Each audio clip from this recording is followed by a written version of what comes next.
Hey everybody, it's your girl PJamma for PJamma Life. And today I'm here with my buddies and we're going to talk about WandaVision and episode 4. What is this? We Interrupt This Program is the title, and boy did they. So why don't I have my compadres introduce themselves? Hit them up, let the people know who you are, David.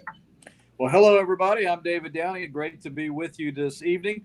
Hope everybody's enjoying the WandaVision as much as we are as we discuss it. I'm looking forward to this segment. Yeah.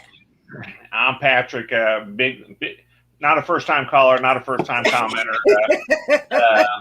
Big Marvel fan from the long time ago. In fact, I brought something to show everybody today. It's if you look, I have the original Vision Scarlet Witch, all 12 episodes that I collected in the 80s. Haven't been open since sealed. But I've been watching this Marvel stuff for decades, actually. So really excited to talk about it. Great show. Show. And we are going to have Professor X over there. I'll take that. Yeah, I'll take that. He's going to fill us in on kind of where we think we're watching in the comics and where do we think it's going. But first off, before we get into that, let's take a look at some highlights. Let's roll it. Between you, me, and the bedpost, I am not confident about this mission. Thanks for the feedback, Jimmy. I have a meeting Hey, with you know who this is? this guy, Captain Monica Rambeau. Director Tyler Hayward. Come on, let's catch you up. The world's not the same as you left it. Space is now full of unexpected threats. Always was. Full of threats and allies.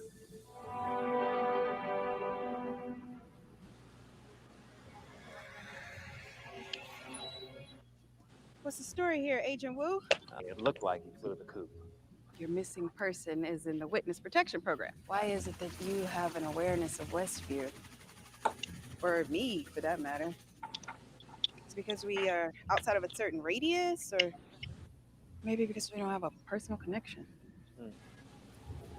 Energy field. Careful, Rambo. Hey. Rambo. What's your field? We're not supposed to talk to each other. We got the full clown car. It means whatever the threat is, Sword clearly has no idea what they're dealing with. Here. Radar, LiDAR, SODAR, infrared. Cycle through. What am I looking at? You. What is this? Where's this coming from? You're not my neighbor. And you're definitely not my friend. And I want you to leave.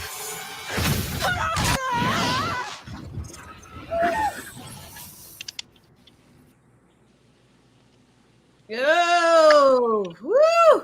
So this week we got a lot of answers. Remember last week I said definitely check out episode 4 because it's going to reveal some stuff, and boy did it. So I think this one is sort of Monica Rambeau's origin story. So you got to see a lot about what happened and what's going on. And so her story, and it looks like the timeline is after Endgame and not too long after that. So we've seen people come back and we've seen people, and unfortunately for Monica, her mom, Maria, passed away during this time she was gone. But they still really don't explain what happened to the people, if they were just in some kind of limbo or if they were stashed in some other dimension. But it seems like they came back at the same age as they left, but everyone else time has moved forward for them. So I thought that was really interesting too. And I also, let me hear what David and Pat think. David, why don't you start off with what you thought about the episode? You know, I I was just absolutely enthralled. We've talked about how it started off with this homage to the classic sitcoms of the late 50s and 60s and into the 70s. And those are shows that I loved and grew up with. But I just thought it was brilliant the way they kind of brought you in with those episodes. Mm-hmm. And you're like, what's going on? What is this? And all of that. And then this episode really just kind of lifted the veils from your eyes, at least to an extent. Yeah. There still might be a little bit of a surprise waiting for us. But I just thought it was amazing how they brought this in, how we learned more about Monica Rambeau and her situation, how she got to here. Absolutely loved what was going on with this episode. And just how, if you as the audience were saying, I don't know what's going on here. It's like we've got Avengers in a TV show. That's exactly what we've got. Yeah. And we're all kind of like trying to figure this out. We have this collective and so we're all along for the ride. We're at the same level. Yeah. It was a very meta moment, when he said, what's happening? She's like, I don't know. It's a sitcom. So I thought that was pretty cool. It was wonderful. So so let's say hi before we move on to our through crew, Tim Windsor. Hey, Tim Windsor, good to see you. See you, buddy. And Electric Melanin has stopped in. And we're glad to see Electric Melanin. Hey, Electric Melanin. All right. And Dwayne DeMarcos is out there. He's our all the way through crew. So thanks for showing up and showing out. Go ahead, David. Well, it was just fantastic. I really love to see, I think it's Kat Dennings. Kat Dennings. Kat Dennings back. Of course, she was in some of those Thor movies. So depending on what you think of the Thor movies, it's kind of good to see her or not. I know. I see that look on your face. But she brings a nice little sardonic humor to this. Yeah. I thought that was good. But just really excited to kind of see where we are. Now, obviously, Monica Rambeau, she seems to think she understands what's going on and who's responsible for it. Uh-huh. But I don't know if she's 100% right or not. I don't either. We're going to have to see how that plays out. But we've also figured out some things if you wondered about the beehive guy, the beekeeper, what that was, and kind of the weirdness of it all. So I just thought this was a perfect way they bring you in with these odd teasers and then they kind of open the door and help explain this. And you're like, all right, let's go. Let's keep going with this. Yeah. How about you, Pat? Great episode all the way around. And it definitely took a different tack than the first three. First three, they stayed in the sitcoms. This one, they stepped out and got behind the cameras of the sitcoms. Right. Sure. And it was really good to see, for someone who's a big Marvel geek like I am, to see the aftermath of the blip.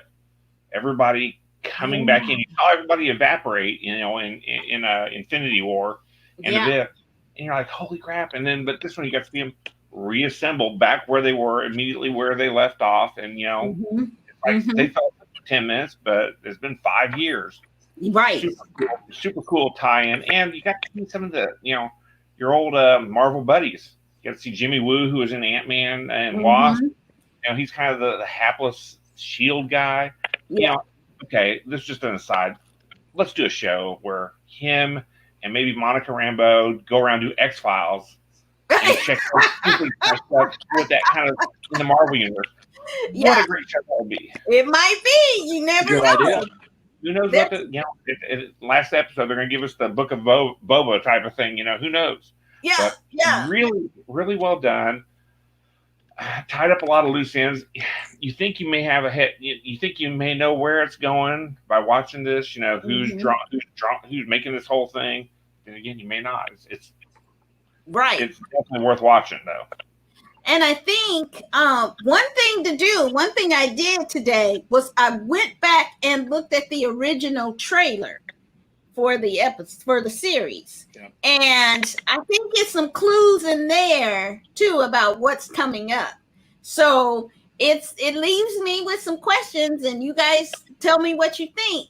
Wanda might not be a hero anymore. She might be turning into a villain in this episode. If she's clinging so tightly to this fantasy realm of hers, she might do anything to keep up the fantasy of Vision still being alive and now have created a family with children. So what do you all think about that idea? Terrible idea. Oh. It would be horrible. I do not want to see Daenerys Targaryen, this wonderful character. I mean, yeah, she was misunderstood. She grew up a tough life in Sokovia. Let's not make her a villain. Come on, really, please. I don't know. It did not work well with the Targaryen. In Game of Thrones, no one talked a week after Game of Thrones was over. People were done talking about it. Yeah. Because you didn't get any sort of resolution. You got a terrible ending. And yes, George R.R. Martin killed everybody in all these episodes, and he had no problem killing main characters. But this is it was a terrible divergence from their original character path, and that would be a terrible divergence from Wanda Maximoff, Scarlet Witch's character path. Yeah. That's okay, Pat, talk to us about her comic book path. Because some people are saying this is really going to be like the House of M kind of series where they have to contain Wanda because she's gone insane and she's restructuring reality. It's going to talk a little bit about that. I kind of wonder if they're going to try to integrate some of the book storylines because in books, Wanda didn't get her powers from the Infinity Stone or whatever that they pumped into her in Hydra labs. She was a mutant, which I know that there are plans in the MCU to try to integrate mutantdom into the regular superpowered beings we have now. Yeah. So maybe I don't know. So I mean that's a major divergence. So I don't know where they're going to go with it. I know that I've seen the movies that they have on the books that they're planning. The Inhumans are a big part of stuff that's going on. Yeah.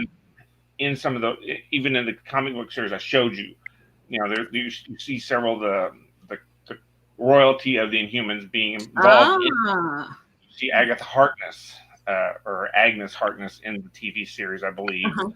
Agatha Harkness was a witch that taught Wanda her magic skills. She was a powerful sorceress as well as a mutant that could manipulate probability. I mean, there's all kinds of things going on, and her actual character was she started out as a member of the evil Brotherhood of Mutants. Her father was Magneto, who we all know as Ian McKellen or Michael Fassbender in the movies. Yeah. Both probably the best characters in the movies, to be really honest. Very tasty, Michael Fassbender. For the ladies. It's the boys. Oh, yeah, sure. Ian McKellen for some of the boys. There you go. So, I mean, but both. I mean, they've already kind of dug themselves. They painted themselves into a corner to a certain extent because they can't keep original, origin stories because they have to, for legal reasons, keep mutants out of the MCU. But now that they've gotten that they have acquired those rights, now they're trying to figure out how to maybe retcon this a little bit. I don't know where they're going with it, to be really honest. But I know what the original stories are, and I also see where they're at. And while I saw the movies and I'm like, Wanda and Pietro, they didn't get their damn powers from the Infinity Stones. They got them from being mutants and Magneto's kid. Yeah. We'll see where it's going to go. Yeah, because even what was it, Days of Future Past? Quicksilver was Magneto's son. And so then when he popped up in, which one, Civil War or Winter Soldier? I think they popped up the first time in Winter Soldier, right? It was at the end of it, maybe? Yeah, I think it was the very, very end of... Ultron's where they first showed up. I thought they were already... well, they were in the trailer. Then Quicksilver was just, a twin. And so it was like, wait, they used the same name for two different like characters, so that all threw me off. This is the problem that Marvel's going to run into, or that anybody trying to run these Marvel properties are going to run into. That they sold their rights to Spider-Man to Sony, because Spider-Man's a huge part of the MCU. I mean, you think about all the spinoffs that are coming out of him. Venom was a spinoff of Spider-Man. Yeah. Carnage is a spinoff of Spider-Man. There's all kinds of things that are going to become spinoffs. They're going to be owned by Sony technically, but I know Sony sold that shit back to leasing portions of the rights so that they can put Spider-Man in these things. Yeah. And then I think it was Fox has all the mutant rights, the X-Men, Wolverine, all those things. But now in the books, the shit's all just spread across. There's Wolverine's in the Avengers, and Beast is one of the founding members of the Avengers, or not maybe not foundings, but he was like one of the mainstays of the 80s. He was an Avenger. Yeah. So I mean, there's a lot of things that I'm sure that they're struggling. I'm sure there are legions of lawyers trying to figure out how they're going to make this work. But we'll see. I think they'll do it, because I think with Disney owns pretty much all of it now. Yeah. So, and if they don't, they shortly will, because they're the most powerful network studio right now. So so I think they'll, and I mean, they made us kind of believe some of this other stuff they twisted around. So why not just say, oh yeah, there's a bunch of other mutants over there that we're gonna start bringing in. I mean, look what we found, mutants. Oh, Yeah. Oh yeah, there they are. Superpower humans. Okay. Almost superior. That's what they are. Yep. Yeah, but okay, let's any Easter eggs you guys saw? I saw one was the one about Maria Rambeau was on the wall when Monica came in. They had a plaque dedicated to Maria Rambeau, her mom, who apparently now we know started SWORD. So that was really interesting that she started SWORD, and to watch out, I guess, for or I guess they call them sentient weapons, but superpowered human beings or whatever, or people who've been. But it's interesting that she said that they wanted to keep track of them when her daughter eventually becomes one. So I thought that was, and she was one. So I'm interested to see, are they helping with these sentient weapons, with these superpowered people, or are they, kind of defending Earth against them and eventually will turn on them?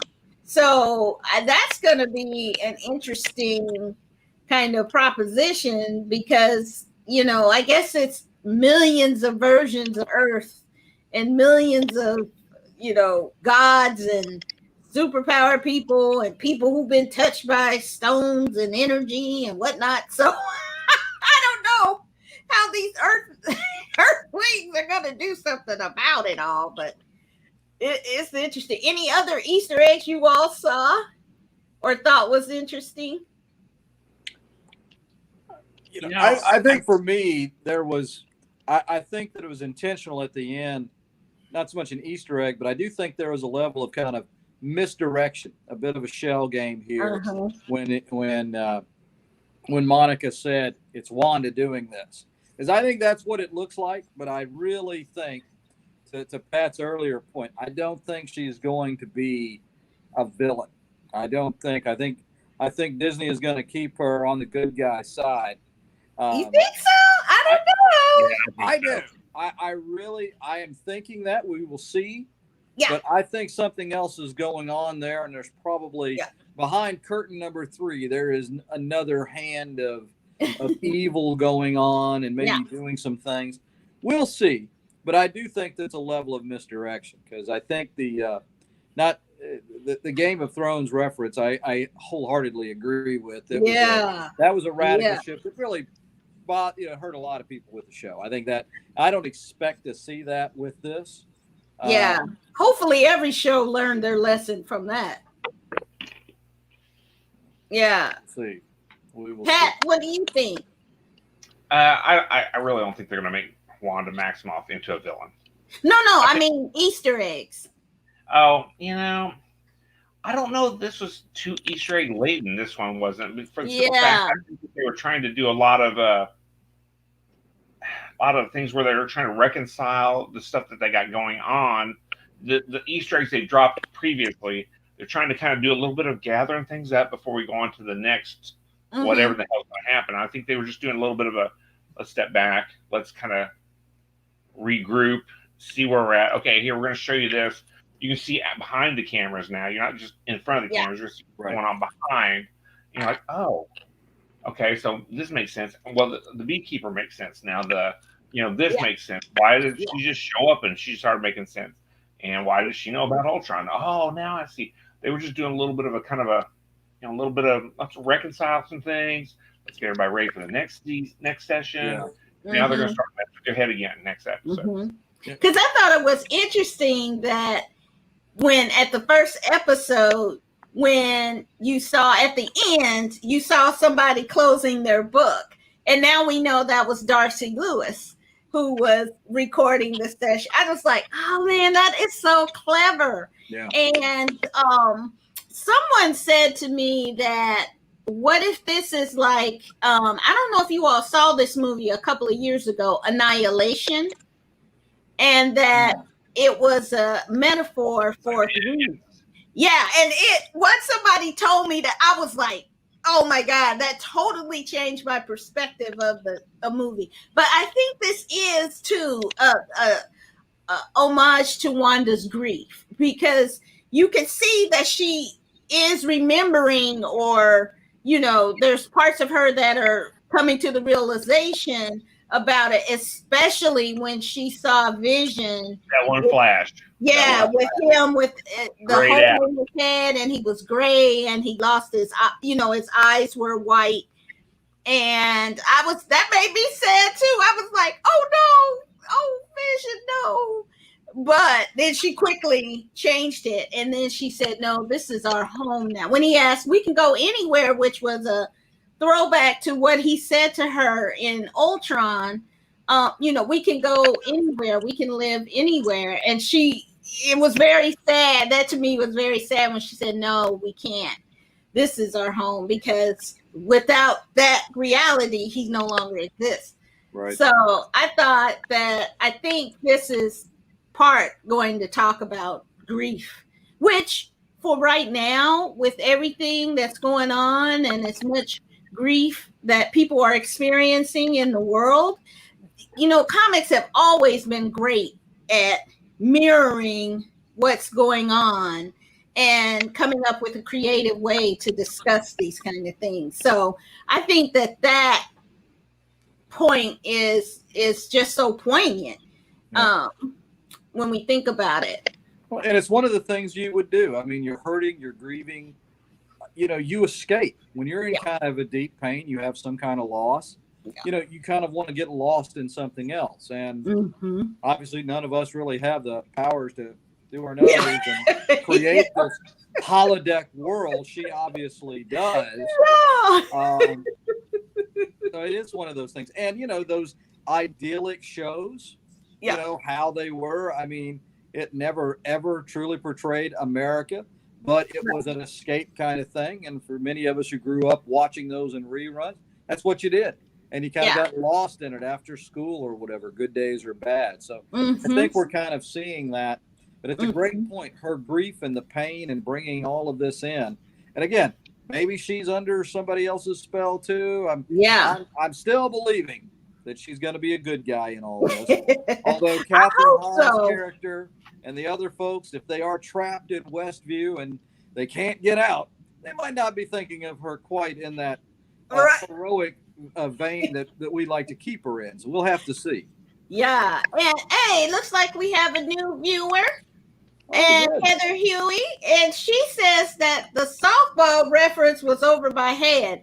And frankly, it was over mine too, unless they're talking about maybe somebody who's Asian being able to play baseball or something. I don't know. I was like, I don't know what this is. I didn't get the reference. I didn't get the reference either, but you know, I was like, oh, okay. He plays softball. He didn't look like a big softball player either. I did like the way he did do the magic trick at the beginning to hand her the car, which is he was practicing in Ant-Man and Wasp. Yeah.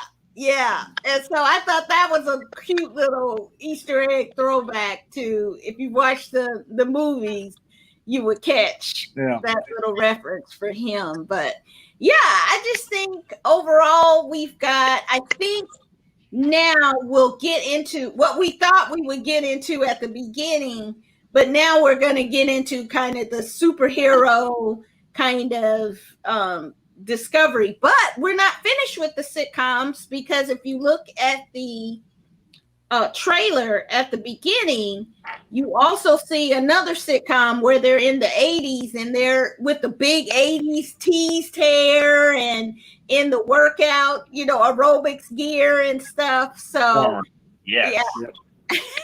so there's another sitcom in there, but I don't know how far up they'll go. No. Lord, let it be. What was the one with the sister? Oh gosh, Mary Kate and Ashley Olsen in it. Was it the Full House? Full House. Oh my God, let's do a Full House one, because then it would just be so meta. I'm hoping for Full House too, but I don't think so, because the person has big hair. I'm thinking Family Ties. Well, that might be it too. Yeah, Family Ties. And I was trying to look at the set and see which one it might be, but I'm thinking Family Ties. Which 80s family sitcom would you all guess? Well, I think Family Ties are Growing Pains. I think one or the other. Growing Pains. Think about it. ABC is owned by Disney. Yeah. Growing Pains was an ABC show. Yeah. So I think that might be a bit of a tie-in. I am excited to see them. Obviously, it looks like it's a Halloween episode. Yeah. You've got Vision and Wanda in their Marvel comic outfits. Loving that. I was like, oh man, they are pulling out all the stops on this one. So that one might be coming up. That one might be, if not next week, the week after, I would think, because we're halfway through now. So there's 4 more left. Wow. So I suspect we have to do a couple episodes back in the fantasy world, and then maybe an episode to break them out and clean up all the loose ends. Yeah, because they said it's only going to be one of WandaVision, so it's not going to have a second season.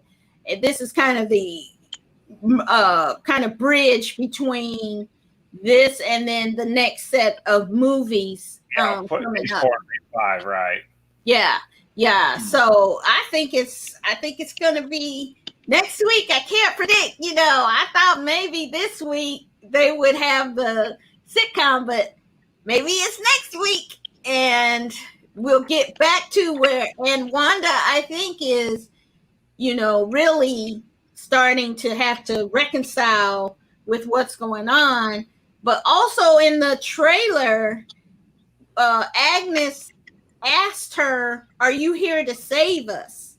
So it's a very interesting, I think, dynamic that's coming up. So we'll see. Is Wanda a savior, or is Wanda a villain? I don't know. Yes. Well, Electric Melanin thinks it's Family Ties. Because that might reference what's going on with the plot, maybe. Well, I don't know. I think, and she Electric Melanin also talked about the music. So this week was interesting that Voodoo Child was the end credit kind of song, and which is a little darker than the other ones have been, light and fluffy kind of songs. Daydream Believer keeps playing, so that gives you a big hint too. But Voodoo Child, I was like, oh, that's interesting. If you go back and look at the words, it's an interesting reference. It would be so awesome if they put Dr. Voodoo in it, because he's like one of my favorite sorcerers in the Marvel universe. It would be super awesome because he's a great character. You want to talk about another great minority role model. But yes, pardon me for. Hey, tell you what, keep it PG or G, sir. He makes Blade look like kind of a girl. I'm just saying. Hey, watch it. Girls are pretty tough in the world. I know. No, I would never say that when you were in the same room. Were you crazy? Exactly.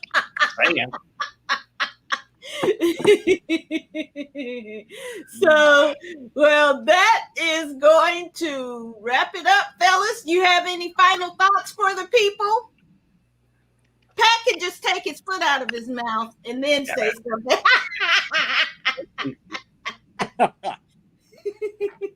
I just can't wait to see the next episode. It's really they put the fishing pole, they got the lure, they got the bait out there, they've grabbed me in. I think they're grabbing other people in, and just can't wait to see what happens next. Yeah. This is a great escape during the winter time here. So let's just bring on. Friday can't come soon enough. Yeah. It is. I will tell you the thing that I is so tough for me, because I'm working Fridays, like most of us are. Several of us are. I'm still working on Fridays, and I have a computer, and it is so terrible for me to look on my computer other than anything that is just 110% work related, because every social media feed that I'm following is got stuff about this, and it is spoiler hell, let me tell you, because I'm like, oh well, this now I know but I'm still gonna go home and run home and watch it, but I'm still like, oh well, I know what to see now, but it's really super tough. And if I would tell anybody that has an opportunity to not be spoiled, just stay off social media, check your email. That's it. Yeah. Only your work email. Not your personal work email. That's it. Yeah. At least give people till Saturday. That's what we're doing here. We give people until the weekend. That's right. To view it, because that the big spoiler in The Mandalorian, we were very kind here on PJamma Life. It killed every single one. It was so painful we couldn't talk about the most important thing in Star Wars since 1983. And we can talk about it now, but So we try to let people see so they can have that pleasurable moment themselves. But if you ain't seen it by the time we going on live, then, well, sucks to be you. So TBD. We will try to do, less spoilers, but it's important to allow people to have the same joy as we did in discovering these wonderful shows. So that's going to do it for us today. We just want to say again, everybody, wear your mask, social distance. If you can get the vaccine, get the vaccine if you're in one of the groups, and help bring America back. So take care, and we will see you same Pat time, same Pat channel. Well played. As we like to say, art is too important not to share. Bye. Yeah. Take care. Be safe, everybody.